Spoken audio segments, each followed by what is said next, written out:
Latest எபிசோடுகளை விளம்பரங்களே இல்லாமல் காணுங்கள். இந்த மாதிரி ஸ்டேட்டஸ்லாம் போட்டா யாராவது நம்மளை பார்த்து என்னன்னு கேட்பாங்க.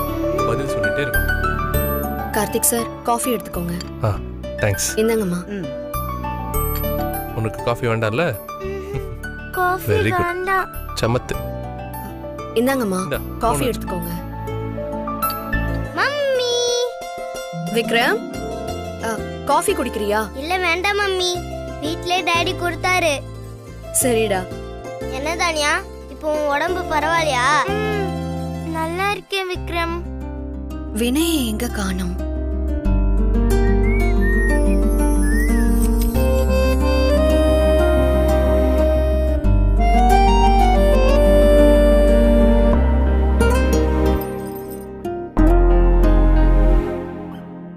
பாப்பா வினய். வணக்கம்மா. Hi Karthik sir. ஹாய். ஏய் குட்டீஸ். மித்துக்குட்டி. ஹாய்.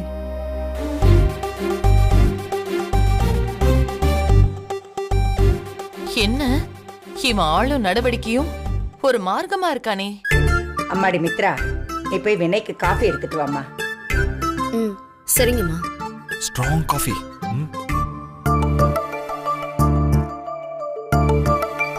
அந்த வீட்டுக்கும் இந்த வீட்டுக்கும் அலைஞ்சிட்டே இருக்கீங்களே, சிரமமா இல்லையா உங்களுக்கு? சார், இதுல என்ன சார் சிரமம்? என் பொண்டாட்டி இருக்கிற இடம் தான் எனக்கு அயோத்தி. இப்போ கூட நீங்களாம் ஏதாவது தப்பா நினைச்சுப்பீங்களான்னு தான் நான் அந்த வீட்டுல இருக்கேன். இல்லன்னு வச்சுக்கோங்களேன், அடுத்த நிமிஷமே என்னோட பொட்டி படிக்கெல்லாம் பேக் பண்ணிட்டு இந்த வீட்டுல வந்து இருந்துருவேன். ஏன்பா, நாங்க என்னப்பா நினைச்சுக்க போறோம்? நீ தாராளமா இங்க வந்து தங்கிக்கலாம், எங்களுக்கு எந்த பிரச்சனையும் இல்ல. மா, அது நீங்க சொன்னலாம் பார்த்தாதுமா. என்னோட வைஃப் சொன்னாதான் வருவேன். உங்களுதான் தேவையில்லாம இங்க வராதீங்கன்னு சொன்னேன்ல. எல்லாம் தேவையோட தான் வந்திருக்க மித்துக்குட்டி. குடு, சுற்றுப்போது பார்த்து.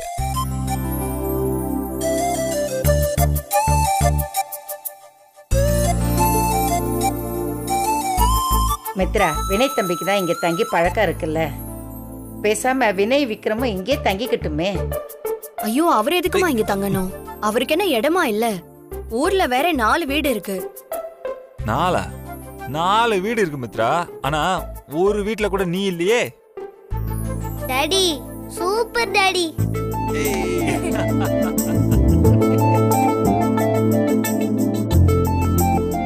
இப்போ எதுக்கு இங்க வந்து இப்படி எல்லாம் டிராமா பண்ணிக்கிட்டு இருக்கீங்க? உங்க பிளான் என்ன சொல்லுங்க. மித்ரா, ஏமா இப்படி எல்லாம் பேசுற? அம்மா, இவரை பத்தி உங்களுக்கு தெரியாது. சொல்லுங்க வினய், என்ன பிளான்?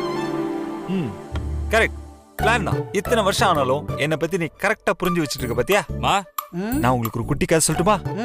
இதோ நிக்கிறாளேம்மா மித்ரா, இவ 6 வருஷத்துக்கு முன்னாடி செத்து போயிட்டதை நினைச்சு நான் குடிச்சு அப்படியே தாடி எல்லாம் வளர்த்து தேவதாஸ் மாதிரி எங்கேயோ ஒரு இடத்துல வாழ்ந்துகிட்டு இருந்தேமா. அதுக்கப்புறம் இவ இங்கதான் இருக்கான்னு தெரிஞ்சு நான் இவளை தேடி வந்து நம்பலாமா வேண்டாமான்னு சொல்லி, அதுக்கப்புறம் இவ என்னை ஏத்துக்க மாட்டேன்னு சொல்லி காலில் விழுந்து கெஞ்சி கதறி எப்படி எப்படியெல்லாமா கஷ்டப்பட்டு இந்த வீட்டுல டிரைவரா வேலைக்கு வந்து சேர்ந்து இதோ நிக்கிறாளே மித்ரா, இவதான் என் பொண்டாட்டி. விக்ரம் தான் என்னோட பையன். யாருக்கிட்டயுமே சொல்ல முடியாம தவிச்சு தோணிக்கிறாங்களே நாகலட்சுமி அம்மா, இவங்கள சமாளிச்சு, அதுவும் இல்லாம அங்க ஊருக்கு போயிருக்காளே தேனு, அவளை சமாளிச்சு.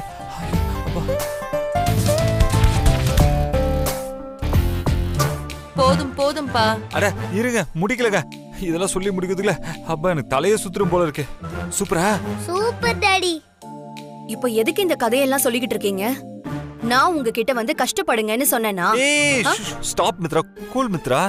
என்ன கொஞ்சம் தயவு செஞ்சு பேச விட. நானே இப்பதான் எவ்வளவு கஷ்டப்பட்டு நீ என் பொண்டாட்டி, செல்லக்குட்டி விக்ரம் தான் என்னோட பையனு எல்லாருக்கிட்டுமே வெளிப்படையா சொல்ற நிலைமைக்கு வந்திருக்கேன். ஆனா அதுக்குள்ள பாரு, நமக்கு ஆக்சிடென்ட், தானே உடம்பு சரியில்லைன்னு நம்ம கதை என்னமோ அப்படியே ஒரு டிராஜடியா போயிட்டு இருக்கு மித்ரா. அதுக்காக தான் நான் ஒரு பிளான் யோசிச்சு வச்சிருக்கேன். உங்க எல்லாருக்கும் ஏதாவது தோணுதா? சரி, குட்டீஸ்க்கு ஏதாவது தோணுதா? கார்த்திக் சார், உங்களுக்கு ஏதாவது தோணணுமே? தோணாது, ஏன்னா இது எனக்கு மட்டும் தான் தோணும். அதனாலதான் நான் என்ன பிளான் பண்ணிருக்கேன்னா, நம்ம எல்லாருமே சேர்ந்து ஒரு ட்ரிப் போக போறோம்.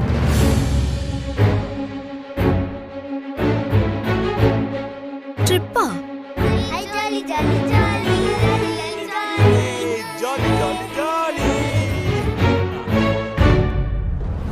அட அட அட அட ஆடு தானா வந்து கழுத்தை நீட்டுது.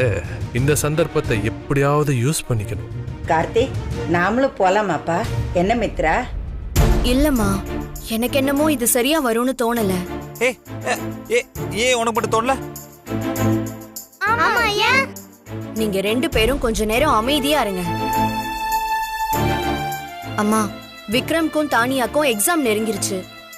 தானியா வேற ஆல்ரெடி 1 வீக் லீவ்ல இருக்கா. இதுல ஏற்கனவே உங்களுக்கு வேற உடம்பு சரியில்லை. சம்மர் டைம் வேறமா. இந்த நேரத்துல ட்ரிப் தேவையா? சம்மர் டைம்ல ட்ரிப் போகாம வேற எப்பதான் போவாங்களா? அதுவும் இல்லாம பசங்க 2 பேரும் என்ன போர்டு எக்ஸாம்க்கா படிக்கிறாங்க? என்ன மித்ரா நீ காமெடி பண்ற? விக்ரம் 3ஆம் கிளாஸ் படிக்கிறான், தானியா 4ஆம் கிளாஸ் படிக்கிறா. சும்மா ஓர சீன் போடாது மித்ரா. அதெல்லாம் 3-4 டேஸ்ல ஒன்னும் ஆயிடுது. வா போயிட்டு வரலாம். ஆமா மித்ரா, வினய் சொல்றதும் கரெக்ட் தானே, போலாமே. ஐயோ பாத்தியா, கார்த்திக் சாரே சொல்லிட்டாரு எவ்வளவு பிஸியான பர்சன். வீட்டுல கொஞ்சம் கூட இருக்கிறதுக்கு நேரமே இல்லாம வெளியில 24 ஹவர்ஸ் சுத்திட்டு இருக்கிற ஆளு. அவரே சொன்னதுக்கு அப்புறம் என்ன மித்ரா நீ வா நம்ம ஜாலியா போயிட்டுலாம். அம்மா, நான் இப்போ டூருக்கு வர மனநிலையில இல்லம்மா. வேணும்னா அவரை மட்டும் நீங்க போயிட்டு வர சொல்லுங்க. சரி சரி. ஐயோ ஐயோ. ஹேய், என்ன எல்லாரும் அப்படி பாக்குறீங்க? அவ அப்படிதான் கோகாரி. அவ போய் மனசு மாறிடுவா. நீங்க எல்லாரும் போய் ஒண்ணு பண்ணுங்க.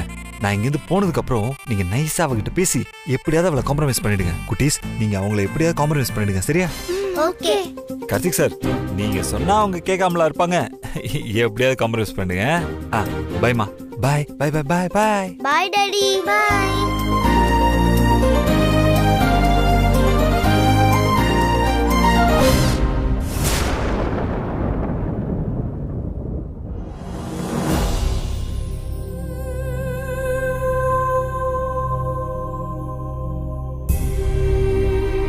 வீடு ஏன் இவ்ளோ அமைதியா இருக்கு?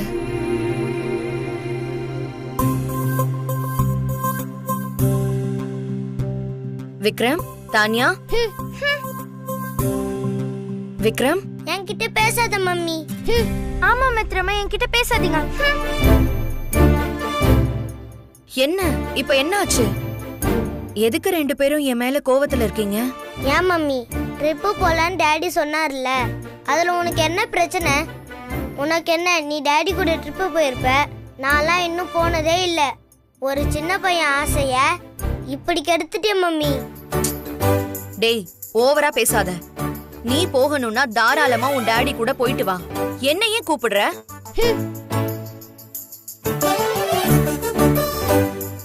என்ன மித்ரமா பேசுறீங்க?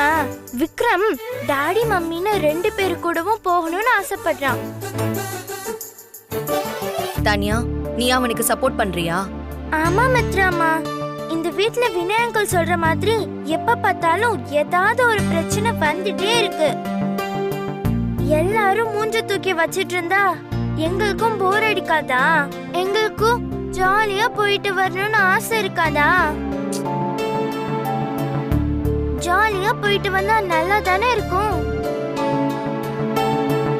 ஓ, 2 பேரும் பேசி வச்சுக்கிட்டு தான் என்கிட்ட வந்து பேசுறீங்களா? நீங்க என்ன டிராமா போட்டாலும் சரி, ட்ரிப் எல்லாம் போக முடியாது. உள்ள போய் படிங்க, போங்க. என்ன மித்ரா இப்படி சொல்ற? அம்மா, நீங்களுமா? ஆமா மித்ரா, எல்லாரும் கொஞ்ச நாளா மனசுல நினைச்சுக்கிட்டு இருந்த விஷயம்தான். இங்கே இருந்துகிட்டு இருந்தா எல்லாருக்கும் ஒரு மாதிரியா இருக்குமா. வெளியில எங்கேயாவது போயிட்டு வந்தாதான் ஒரு மாற்றம் இருக்குமா. இங்கே உக்காந்துக்கிட்டு ஒருத்தர் முகத்தை ஒருத்தர் பாத்துக்கிட்டு இருந்தா நல்லாவா இருக்கும் சொல்லு? அதுக்கு இல்லம்மா, நான் என்ன சொல்றேன்னா, நீ ஒன்னும் சொல்ல வேண்டாம் மித்ரா. இங்க எல்லாருக்கும் சம்மதம் தான். நீ மட்டும்தான் வரமாட்டேன்னு பிடிவாதம் பிடிச்சுக்கிட்டு இருக்கிற. மித்ரா, ஒரு வேளை எல்லாரும் கூடயும் போறது ஒரு மாதிரி இருக்குன்னா சொல்லிடுங்க. உங்க ஃபேமிலி மட்டும் போயிட்டு வர மாதிரி ஏற்பாடு பண்ணிடுறேன். ஐயோ என்ன சார் நீங்க, உங்க ஃபேமிலி எங்க ஃபேமிலின்னு? நான் அதெல்லாம் ஒன்னும் யோசிக்கல சார். வேற என்ன பிரச்சனை மித்ரா உங்களுக்கு? சார் அது வந்து... சரி மித்ரா, உனக்கு டூர் போறதுக்கு ஒரு மாதிரியா இருக்குன்னு சொல்ற. நாம வேணா கோயிலுக்கு போலாமா? கோவிலுக்கா? ஆமாடா தங்கம், பாட்டியோட குலதெய்வம் கோயில் ஒண்ணு இருக்கு. அங்க போய் என்ன வேண்டிக்கிட்டாலும் அது நடக்கும். ஆனா அடிக்கடி இங்க யாருமே போக மாட்டாங்க. நாம வேணா போய் அங்க சாமி கும்பிட்டுட்டு வரலாமா? ஏமா யாரும் அங்க போக மாட்டாங்கன்னு சொல்றீங்க? அது என்னென்னமோ கதையெல்லாம் சொல்லுவாங்கம்மா. இப்ப அதெல்லாம் நமக்கு தேவையில்லை. அதெல்லாம் நாம இப்ப நம்பணும்னு அவசியமும் இல்லை. அதெல்லாம் அந்த காலம்மா. எனக்கு என்னமோ கொஞ்ச நாளா அந்த சாமி ஞாபகமாவே இருக்குமா. நாம போயிட்டு வரலாமா மித்ரா? ஓகே சொல்லுங்க மம்மி, ப்ளீஸ் மம்மி. சொல்லுங்க Mitra mummy, mummy Mitra mummy. Okay சொல்லுங்க மம்மி. சரி ஓகே, சொல்லுங்க மித்ரா மம்மி. போயிட்டு வரலாம். ஜாலி ஜாலி ஜாலி தாங்களே. Jolly jolly jolly. மம்மி, நான் போய் டாடிக்கு ஃபோன் பண்ணி சொல்லிட்டு வரேன். ம். ஜாலி.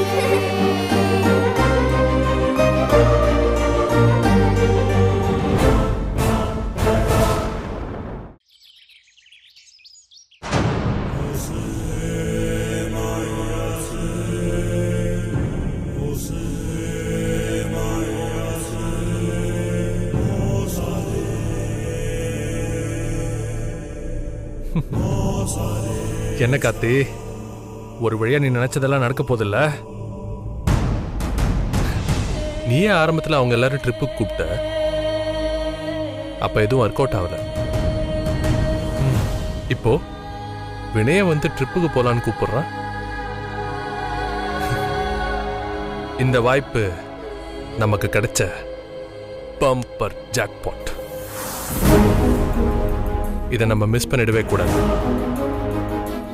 கரெக்டா பிளான் பண்ணி ஸ்கெட்சை போட்டா வினய அல்லைக்க தூக்கிடலாம். அப்புறம் கொஞ்ச நாள் மித்ராவும் விக்ரமும் சோகத்தில் இருப்பாங்க. அதெல்லாம் அவ்வளோ பெரிய பிரச்சனை இல்லை. இவ்வளோ நாள் காத்துட்டு இருந்தோம். இன்னும் கொஞ்ச நாள் மித்ராவோட மனசு மாறுறதுக்காக காத்துக்கிட்டு இருக்க முடியாதா என்ன?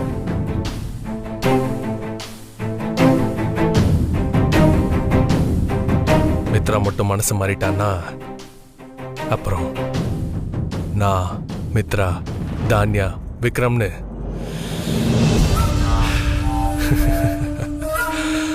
லைஃபே ஃபுல்ஃபில் ஆன மாதிரி ஆயிரும்.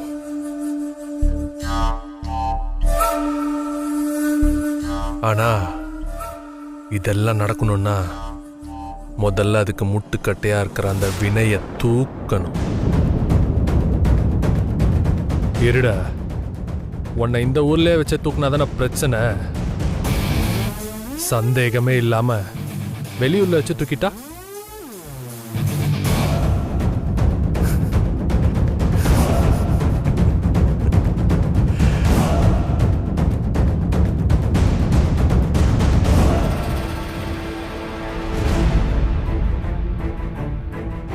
ஹலோ, போன் எடுக்கணும். இவ்வளவு நேரமாடா? ஃபோனு சைலண்ட்ல இருந்துச்சு மச்சான், அதான் எடுக்க முடியல. ஆமா, என்ன விஷயம்? உன் குரல்ல ஏதோ புதுசா சந்தோஷம் தெரியுது. இருக்காதா பின்ன? ஆடே வந்து வாண்டடா தலையை கொடுத்து என்ன பிரியாணி போடுன்னு சொல்லுது. அப்புறம் சந்தோஷமா இல்லாம வேற எப்படி இருக்கும்? என்ன மச்சான் சொல்ற? என்ன நடந்துச்சு? மச்சான், எல்லாம் நல்ல விஷயம்தான் மச்சான். எல்லா விஷயமும் நமக்கு சாதகமாக தான் நடக்குது. அப்படி என்ன நடந்துச்சு? அந்த வினய் இருக்கான்ல, அவன் தானா வந்து நாம எல்லாரும் ஒன்னா சேர்ந்து ஒரு ஃபேமிலி டூருக்கு போலாமான்னு கேக்குறான் மச்சான். ஏ மச்சான், சூப்பர்ரா. ஆனா எப்போ? இன்னைக்கு தான்டா. நானே அவனை என்ன பண்ணலான்னு யோசிச்சுட்டு இருந்தேன். பாவம், அவனே வந்து அவனை போட்டு தள்ளுறதுக்கு பிளானை போட்டு கொடுத்துட்டு போயிருக்கான். இங்க எல்லாரும் பேசி முடிவு பண்ணதுல ஒரு ட்ரிப்பு மாதிரி இல்லாம ஏதோ குலதெய்வம் கோயிலுக்கு போற மாதிரி பிளான் போடுறாங்க. எப்படியோடா அவங்களோட வெளியூர் போறது உறுதி. இங்க பாருக்குண்ணா, போன தடவை மாதிரி இந்த வாட்டி எதையும் சொதப்பிடக்கூடாது. அதெல்லாம் சொதப்பாது மச்சான். நீ என்ன பண்ணணும்னு பிளானை மட்டும் சொல்லு, மத்தத நான் பாத்துக்கிறேன். இதை விட்டா நம்ம வினைய போட்டு தள்ளுறதுக்கான வாய்ப்பு எப்போ அமையும் தெரியாது. ஸோ நம்ம இப்பதான் ரொம்ப கேர்ஃபுல்லா இருக்கணும். என்கிட்ட சொல்லிட்டல, விடு. அவனை என்ன பண்ணணும்னு மட்டும் என்கிட்ட சொல்லு. அவனை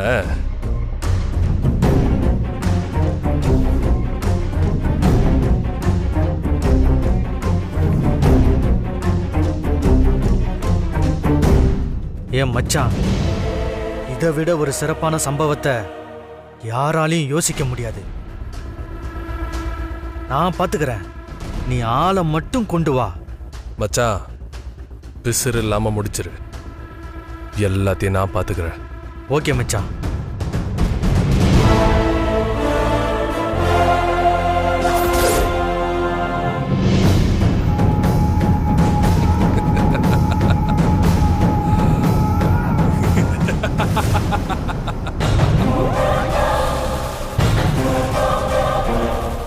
மித்ரா, நீ எனக்கு தான்.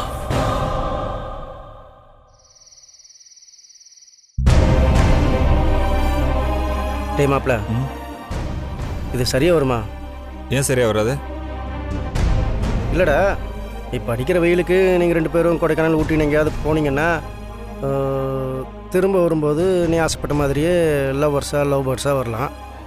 ஆனால் ஃபேமிலி ட்ரிப்பாக போகணுன்னு பிளான் பண்ணியிருக்கேன். அதுவும் குலதெய்வம் கோயிலுக்கு போகணுன்னு பிளான் பண்ணியிருக்கேன். அங்கே போய் நீங்கள் 2 பேரும் எப்படிடா அது சரிப்பட்டு வருமா? அதெல்லாம் சரியா வரும் மாம்சு. நான் நல்லா யோசிச்சு தான் இந்த முடிவெல்லாம் எடுத்திருக்கேன். அது மட்டும் இல்லை, மித்ராவும் கோயிலுக்கு வர்றதுக்கு தான் ஓகே சொல்லியிருக்கா. இந்த நேரத்தில் போய் சரி தப்பெல்லாம் பேசிட்டு இருந்தோன்னா அப்புறம் சரியா வராதியா. இந்த விஷயத்த நமக்கு எப்படி சாதகமாக மாற்றிக்கலான்னு மட்டும் யோசிப்போம். மாம்சே, நம்ம எங்கே போகிறோம் இடம்லாம் எனக்கு முக்கியமே இல்லை. முழுக்க முழுக்க மித்ரா கூட இருந்தால் மட்டும் போதும். மற்றெல்லாம் நான் பார்த்துக்கிறேன் மாம்சே. அது சரிடா, நீ பார்த்துக்கோ. சரி, அதான் எத்தனை நாளைக்கு குலதெய்வம் கோயிலுக்கு போயிட்டு வர போகிறோம்? அங்கே நீ என்ன பண்ண போகிற? எத்தனை நாள்லாம் முடிவு பண்ணலையா, அது அந்த காந்திமதி அம்மாவும் மித்ராவும் தான் முடிவு பண்ணோம். என்னோட பிளான் என்னன்னா, இந்த ட்ரிப்பை முடிச்சு திரும்பி வரும்போது மித்ராவும் நானும் பழைய மாதிரி கணவன் மனைவியா இல்ல ஒரு புதுசா லவ்வர்ஸ் மாதிரி திரும்பி வரணும். ஆனா அதுக்கு முன்னாடி அந்த கார்த்திக் யாரு, அவன் மனசுல எவ்வளவு வக்ர எண்ணத்தோட இருக்கான், நம்ம குடும்பத்தை எப்படிலாம் அழிக்கிறதுக்கு திட்டம் போட்டான்னு எல்லா விஷயத்தையுமே மித்ராவுக்கு எப்படியாவது புரிய வச்சு அந்த கார்த்திகோட முகத்திரையை கிழிக்கணும் மாம்சே. இந்த 2 டாஸ்க்குமே முடிக்கணும். அதுதான் என்னோட பிளான். அது சரி, கார்த்திகோட முகத்திரையை கிழிச்சு மித்ராவுக்கு அவனோட சுயரூபத்தை தெரிய வைக்கணும். இதெல்லாம் கேட்க நல்லா தான் இருக்கு. ஆனால் இதை எக்ஸிக்யூட் பண்ணுறதுக்கு என்ன பிளான் வச்சுருக்கேன்? மாம்சே, ஸ்பெஷலாக எதுவும் பிளான்லாம் இல்லை மாம்சே. முதல்ல நான் நினச்ச மாதிரி இவங்க எல்லாருமே இங்கேருந்து வெளியில் கூட்டிகிட்டு போனால் போதும். அதுக்கப்புறம் ஆந்த வேலை அப்படியே அங்கங்கே என்னென்ன நடக்குதோ அதுக்கேற்ற மாதிரி அப்படியே பிளான் பண்ணால் போதும். ஏண்டா, ஆந்தி வேலை பிளான் பண்ணிக்கிறதுக்கு இதை நான் சாப்பிட்ற ஃபுட்டா? ஆந்தி வேலை நிறுத்தி சாப்பிட எவ்வளோ பெரிய விஷயம் பண்ண போகிறோம்? ஆந்தி வேலை பார்த்துக்கலான்னு சொல்கிறேன். ஏண்டா, ஒரு விஷயத்த நல்லா பிளான் பண்ணி போனாலே சொதப்போம். நீ ஆந்தி வேலை பிளான் பண்ணிக்கலான்னு சொல்கிற. ஏண்டா, இதெல்லாம் சரிப்பட்டு வருமாடா? அதெல்லாம் சரியா வரும் மாம்சே. எப்படி எப்படி சரியா வருங்க? அதுக்கு ஒரு வழி இருக்கு. என்ன வழி மாம்சே? இது வரைக்கும் எப்படியாவது மித்ராவோட மனசை மாத்தி என்னை எப்படியாவது ஏத்துக்க வச்சிடணும்னு நானும் போராடிட்டு இருந்தேன். ஆனா இப்பதான் என் புரியுது, மாற வேண்டியது மித்ராவோட மனசு இல்ல, என்ன மாத்திக்கணும். அதனாலதான் நான் மாறலான் இருக்கேன். மித்ராவை நான் சமாதானம் பண்ணணும்னா என்னோட பழைய பாதையை நான் மாத்தி ஆகணும் மாம்சே. அதுக்கு நான் பழைய வினையா மாறணும். அமெரிக்கால இருந்து திரும்பி வந்தப்போ நான் எப்படி இருந்தனோ அதே மாதிரி மாறணும்யா. ஹாஸ்பிட்டல் இன்னும் கொஞ்ச நாள்ல நான் செத்து போயிடுவேன்னு தெரிஞ்சதும் அதை பத்திலாம் கொஞ்சம் கூட கவலையே படாம ஜாலியா டாக்டர்ல ஆரம்பிச்சு நர்ஸ் வரைக்கும் எல்லாருமே அப்படியே பயங்கரமா கலாச்சிட்டு இருந்தேனே, அந்த வினையா நான் மாறணும் மாம்சே. அப்பா அம்மா மித்ரான்னு எப்படியாவது என்ன உயிர் பழக்க வச்சிடணும்னு எல்லாருமே போராடிட்டு இருந்தப்போ நான் எதை பத்தியுமே யோசிக்காம மித்ராவோட எதிர்காலத்தை நினைச்சு அவ இன்னொரு கல்யாணம் பண்ணிக்கணும்னு நினைச்சேன் பாரு. அந்த வினையா நான் மாறணும் மாம்சே. அதை பார்த்தா என் மித்ரா என்ன லவ் பண்ணா. இப்போ அந்த வினையை தொலைச்சிட்டு தான் அவ தேடிட்டு இருக்கா. அந்த வினையை நான் அவ கண்ணு முன்னாடி கொண்டு வந்து நிறுத்தி காட்டுவேன். டேய், ஏன்டா இப்போ எமோஷன் ஆகுற? அவன் உன்னை தொலைச்சிட்டு தேடலடா. அவள் தேடுறவனே அவன் முன்னாடியே நின்றுட்டுருக்கான். அது தெரியாமல் அவள் தேடிட்டு இருக்கான். நீ பழையவனே தான்டா. டேய், நீ அவளை உண்மையை லவ் பண்ணுறடா. அதனால தான் நாங்கள் எல்லாரும் அவள் செத்துட்டா நினச்சப்போ நீ அவள் உயிரோடு இருக்கான்னு நினச்சேன். அவளை தேடி கண்டுபிடிச்சதும் அங்கே போய் டிரைவரை வேலைக்கு சேர்ந்தேன். எப்படியாவது அவ கூட சேர்ந்து வாழணும்னு ஆசைப்பட்டேன். அதனால தான் அவனை அவ்வளோ அவமானப்படுத்தியும் அதையெல்லாம் தாங்கிட்டு அங்கேயே இருந்தேன். வேற அவனா அது இருந்தால் ஓடி போயிருப்பான்டா. உன் லவ் உண்மைடா. நீ வேணா பாரு, இந்த குலதெய்வம் கோயில் ட்ரிப்புக்கு போயிட்டு திரும்ப வரும்போது நீங்கள் 2 பேர் லவ் பேர்ட்ஸை தான் வர போகிறீங்க. எழுதி வச்சுக்கோ. தேங்க்யூ மாம் சார்.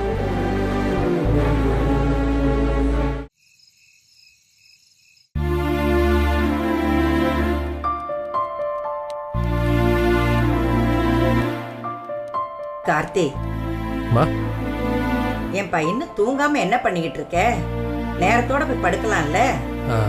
மா, அர்ஜென்ட்டா ஒரு மெயில் பண்ணுமா, ஒரு half அன் ஹவர்ல முடிஞ்சிருமா? சரிப்பா. கார்த்திக், உனக்கு டீ ஏதாவது போட்டு தரட்டுமா? இல்லம்மா, பரவாயில்ல. மா, தானியா தூங்கிட்டாளா? தூங்கிட்டாளே. மித்ரா தானியா கூட தானே இருக்காங்க? மித்ரா இல்லாம உன் பொண்ணு அப்படியே தூங்கிடுவாளா என்ன? அங்க போய் பாரு, ஏதோ பெத்தவளை கட்டி பிடிச்சு தூங்குற மாதிரி தூங்கிக்கிட்டு இருக்கா. அது என்ன பூர்வ ஜென்ம புண்ணியமோ தெரியலப்பா. தானியா மித்ரா கிட்ட அப்படி ஒட்டிக்கிட்டு இருக்கிறான். என்ன இதெல்லாம் ரொம்ப நாளைக்கு நிலைக்காதுல்ல. ஏமா அப்படி சொல்றீங்க? மித்ரா பாவம்ப்பா. நம்ம குடும்பத்துக்காக அவ குழந்தை புருஷன் எல்லாத்தையும் விட்டுட்டு இங்க வந்து கஷ்டப்பட்டுக்கிட்டு இருக்கிறான். நம்ம சுயநலத்துக்காக அவளோட வாழ்க்கையை நாம பலிகடை ஆக்க கூடாதுல்ல. மா, அவங்க எங்கே இருக்கணும்னு யாரும் கட்டாயப்படுத்தலையம்மா. நாம கட்டாயப்படுத்தலதான். எதுக்குமா நீ இவ்வளவு கஷ்டப்படணும், நாங்க பாத்துக்கிறோம்னு சொன்னா நமக்கு நன்றி கடன் செய்யறதுக்காக தான் இதெல்லாம் செய்யறேன்னு சொல்றா. நம்ம என்னம்மா அவங்களுக்கு பெருசா பண்ணிட்டோம்? எல்லார் வீட்லயும் வேலைக்காரங்களுக்கு என்ன பண்ணுவாங்களோ அதானம்மா நாமளும் பண்ணோம். என்ன ஒரு சின்ன வித்தியாசம், அவங்கள நம்ம வேலைக்காரங்க மாதிரி நடத்தாம நம்ம குடும்பத்துல ஒருத்தரா நடத்தணும், அவ்வளவுதான்.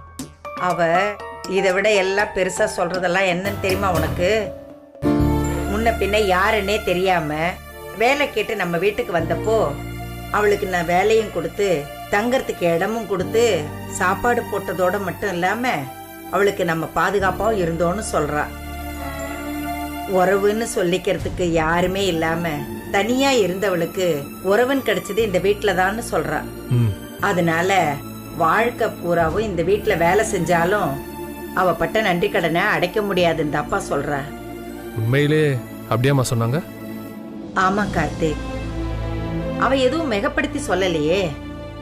எல்லா விஷயமும் நம்ம கண்ணு முன்னாடி நடந்தது தானே. அப்புறம் எதுக்குமா அவங்கள எனக்கு நீங்க கட்டி வைக்கலான்னு முடிவு பண்ணப்போ அவங்க ஏன் என்ன கட்டிக்க மாட்டேன்னு சொன்னாங்க? நம்ம அவங்களுக்கு செஞ்ச உதவியை திருப்பி செய்யறதுக்காக காலை ஃபுல்லா நம்ம வீட்டில் வேலை செய்ய தயாரா இருக்கிறவங்க என்னை ஏன் கட்டிக்க மாட்டேன்னு சொன்னாங்க. என்ன அவங்க அப்பவே கல்யாணம் பண்ணியிருந்தா இன்னைக்கு நம்மளுக்கும் அவங்களுக்கும் எந்த பிரச்சனையும் இருந்திருக்காதுல்ல. அது என்னன்னு தெரியலப்பா. நான் கூட உனக்கு மித்ராவை கல்யாணம் பண்ணி வச்சு அழகு பார்க்கணும்னு நினைச்சேன்ப்பா. அவதான் எனக்கு இன்னொரு கல்யாணத்துல இஷ்டம் இல்லைன்னு ஒரேடியா கதவை அடைச்சிட்டாளே, என்ன பண்றதுன்னு சொல்லு. மா, அவங்களுக்கு இன்னொரு கல்யாணத்துல இஷ்டம் இல்லையா, இல்ல என்ன அவங்களுக்கு பிடிக்கலையா? சொல்லுங்கம்மா, அவங்களுக்கு கல்யாண வாழ்க்கையில் இஷ்டம் இல்லையா, இல்ல என்ன அவங்களுக்கு பிடிக்கலையா? மா, அவங்க சொல்றதெல்லாம் வெறும் பொய்மா. நாம அவங்களுக்கு செஞ்ச உதவிக்கெல்லாம் நன்றி கடனா அவங்க இந்த வீட்டில் வேலை செய்யறேன்னு சொல்றதெல்லாம் நான் ஏத்துக்கிறேன், இல்லைன்னு சொல்லல. ஆனா அதே அளவுக்கு நம்ம குடும்பத்துக்கு அவங்க துரோகமும் செஞ்சிருக்காங்க. துரோகமா? என்னப்பா சொல்ற நீ? ஆமாம்மா, தேன்மொழிக்கும் வினய்க்கும் நம்ம கல்யாணம் பண்ணி வைக்கலான்னு முடிவு பண்ணி எல்லாத்தையும் பேசி மணமேடை வரைக்கும் போன அப்புறம் கூட அவங்க 2 பேருக்கு கல்யாணம் ஆன விஷயத்த மறைச்சிட்டாங்கல்ல. அது என்னன்னு சொல்றது? எல்லா உறவுக்காரங்க மத்தியில அவமானப்பட்டு நின்னது நம்ம தானே. அது மட்டும் இல்லாம அவங்கள எனக்கு கல்யாணம் பண்ணி வைக்கலான்னு முடிவு பண்ணப்போ அவங்க என்ன மறுப்பு சொல்லாம நின்னுட்டு கடைசி நிமிஷத்துல வந்து அவங்க என்ன கல்யாணம் பண்ணிக்க இஷ்டம் இல்லைன்னு சொன்னாங்களே, அதை என்னம்மா சொல்லுவீங்க? என்னோட உணர்வுகளை அவங்க புரிஞ்சிருந்தா அவங்க அப்படிலாம் சொல்லியிருப்பாங்களா? நானும் மித்ராவை கல்யாணம் பண்ணிக்கலான்னு எத்தனை நாளா ஆசையா கனவு கண்டுட்டு இருந்தேன். எல்லாத்துலயும் மண்ணள்ளி போட்டு புதைச்சிட்டாங்கல்ல. அவங்களுக்கு கல்யாணத்துல இஷ்டம் இல்லைன்னு ஆரம்பத்திலே சொல்லியிருந்தாங்கன்னா நான் அந்த அளவுக்கு ஆசைப்பட்டிருக்க மாட்டேன்ல. அவங்க அப்படி சொன்னதுனால தானேம்மா என்னால இன்னொரு கல்யாணத்துக்கு சம்மதம் சொல்ல முடியாம போச்சு. அவங்க எப்பவுமே அவங்க சுயநலத்துக்காக தான் எல்லா உண்மையும் மறைச்சு மறைச்சு எல்லாரையும் ஏமாத்திட்டு இருந்திருக்காங்க. என்ன கார்த்திக் இவ்வளவு வேதனைப்பட்டு பேசுறான்? இதுக்கு முன்னாடி இவன் இப்படி பேசி நான் பார்த்ததே இல்லையே. மித்ரா தான் கொஞ்ச நாளா இன்னொரு கல்யாணம் பண்ணிக்க முடியாம கஷ்டப்படுறான்னா அப்போ இன்னி வரைக்கும் கார்த்திக் மனசுல மித்ரா தான் இருந்திருக்காளா? இது எனக்கு தெரியாம போச்சு. என்னம்மா யோசிக்கிறீங்க? ஒண்ணு இல்லப்பா, நீ இப்ப பேசினல்ல அத பத்தி தான் யோசிச்சுட்டு இருக்க. நீ சொல்றத வச்சு கூட சரினாலும் ஆனா மித்ராவையும் நாம குறை சொல்ல முடியாது. அதுல நமக்கும் பாதி பங்கு இருக்குல்ல. நான் அவங்கள குத்த சொல்லணும்னு எதுவும் சொல்லலம்மா. நீங்க சொன்ன மாதிரி அவங்க கடைசி வரைக்கும் இந்த வீட்டுல இருக்கணும்னு நீங்க நினைச்சா எந்த அடிப்படையிலமா இருப்பாங்க? இந்த வீட்டுல ஒரு வேலைக்காரியா இருப்பாங்களா, இல்ல டாலியாவுக்கு அம்மாவா இருப்பாங்க? ஐயோ, அதெல்லாம் நாம பொறுப்பேத்துக்க முடியாதுப்பா. அது நம்ம அவளுக்கு செய்யற பெரிய பாவம் ஆயிடும். நான் முன்னாடியே சொன்ன மாதிரி மித்ராவுக்கு ஒரு பையன் இருக்கான், புருஷன் இருக்காரு, அவளுக்குன்னு ஒரு குடும்பமே இருக்குப்பா. மித்ரா அவளோட வாழ்க்கைய வாழணும். நமக்காக அவளோட வாழ்க்கைய தியாகம் பண்ணக்கூடாது. நாம கோயிலுக்கு போயிட்டு வரும்போது மித்ராவுக்கும் வினைக்கும் இடையில இருக்கிற சின்ன சின்ன வேறுபாடுகளை கலைச்சு அவங்க 2 பேரும் சேர்ந்து வாழ்றதுக்கு என்ன வழியோ அதை நாம தான்ப்பா ஏற்பாடு பண்ணி கொடுக்கணும். கார்த்திக், அது உன் கையில தான்ப்பா இருக்கு. நீங்க எவ்வளவு தூரம் சொல்லும்போது நான் மாட்டேன்னு சொல்லுவானாமா? செய்யறேம்மா. அவங்களுக்காக இல்லைனாலும் உங்களுக்காக நான் செய்யறேன். ரொம்ப சந்தோஷம்ப்பா.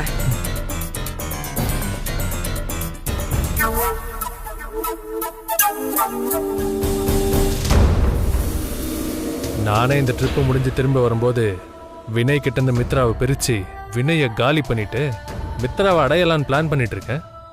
இது தெரியாம நீங்க அவங்க 2 பேரும் சேர்த்து வைக்க சொல்லிட்டு இருக்கீங்க.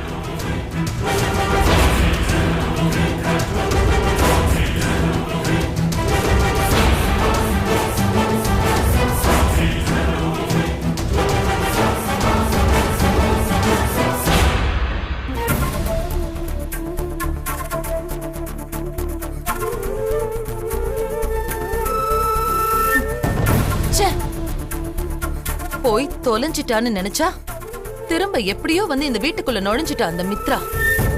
அவதான் ஆடுறானா, இந்த அண்ணிய மாப்பிள்ளையும் வேற அவ காலுக்கு சலங்க கட்டி விட்டுருக்காங்க. இதெல்லாம் இப்படியே போனா சரிப்பட்டு வராது. நாமளும் அவங்க கதை இதோ முடிஞ்சிடும் அதோ முடிஞ்சிடும்னு பொறுத்து பொறுத்து போனாலும் அந்த மித்ரா திரும்ப திரும்ப இந்த வீட்டுக்குள்ள வந்துகிட்டே தான் இருக்கா. அவ திரும்ப இந்த வீட்டுக்கே வர முடியாத அளவுக்கு ஏதாவது பண்ணிட்டா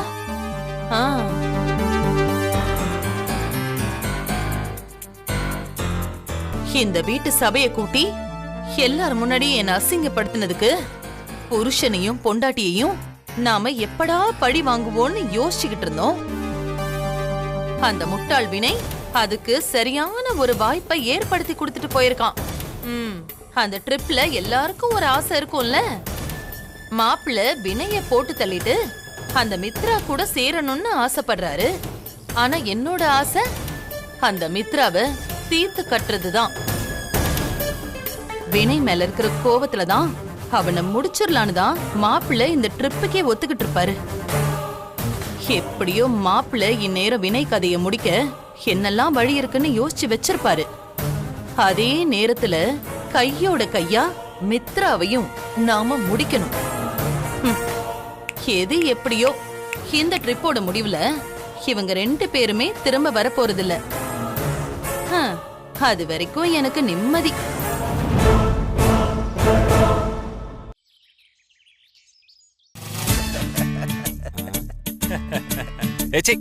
என்ன லூஸ் மாதிரி சிரிச்சுட்டே இருக்க? இல்ல மாப்ள, நினைச்சேன் சிரிச்சேன். என்னையா நினைச்ச? நீ மித்ரா கூட ட்ரிப் போகணும்னு ஆசைப்பட்ட மாப்ள. அது இவ்வளவு சீக்கிரம் நடந்துருச்சு. அதை நினைச்சேன் சிரிச்சேன். மாம்சு, நான் கூட நினைச்சு பார்க்கலையா? இதுல இருந்து உனக்கு என்ன தெரியுது? நானும் மித்ராவும் சேர்றதுக்கு நேரம் நெருங்கி வந்துருச்சியா? மாம்சு, நீ வேணா பாரு, இந்த ட்ரிப் முடிஞ்சு திரும்பி வரும்போது நானும் மித்ராவும் அப்படியே ஒரு காதல் கணவன் மனைவியா தான் திரும்பி வருவோம். டேய், கணவன் மனைவியா மட்டும் வருவேன்னு சொல்லாதடா. Lovers lovers lovers lovers தக்கத்தி Middha அந்த மாதிரி ஜோடியா லவ்வர்ஸ் வருவோம்னு சொல்லு. ஏன் வயசான காலத்துல இவ்வளவு ஃபீல் பண்ற? இல்ல மாப்ள, நான் உனக்காக ஃபீல் பண்ணி பேசணும் மாப்ள. நான் ஃபீல் பண்ண வேண்டிய வயசுல போயிடுச்சு. இனிமே ஃபீல் பண்ணி பிரயோஜனம் இல்ல. கண்டிப்பா மாம்சே, அதே மாதிரி தான் வருவேன்.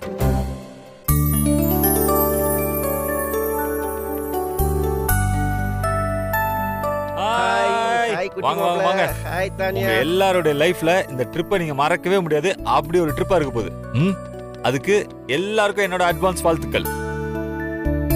ஏன்பா நீங்க சும்மா வெட்டியா தான் நின்னுட்டு இருக்கீங்க? நீங்களே வந்து லக்கேஜ் வாங்கி கார்ல எடுத்து வைக்கலாம்ல.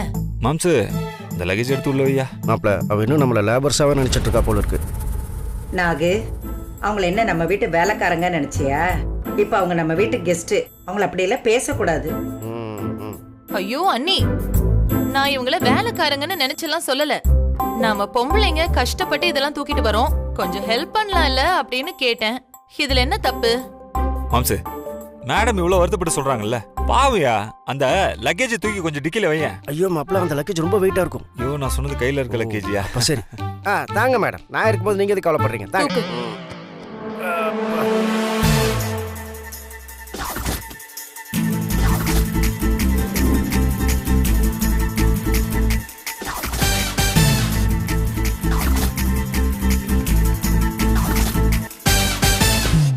சரி, ஓகே, சொல்லுங்க.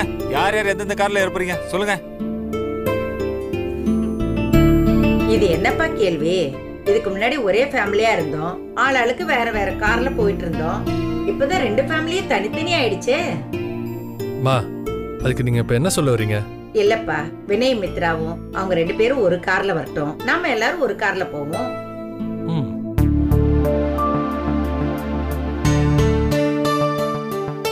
நானே சொல்ல நினைச்சேம்மா, நீங்களே சொல்லிட்டீங்க. கார்த்திக் சார் உங்க ஃபேமிலி கார் ஓட்டட்டும், வினய் மாப்ள எங்க ஃபேமிலி கார் ஓட்டட்டும். என்ன சொல்றீங்க?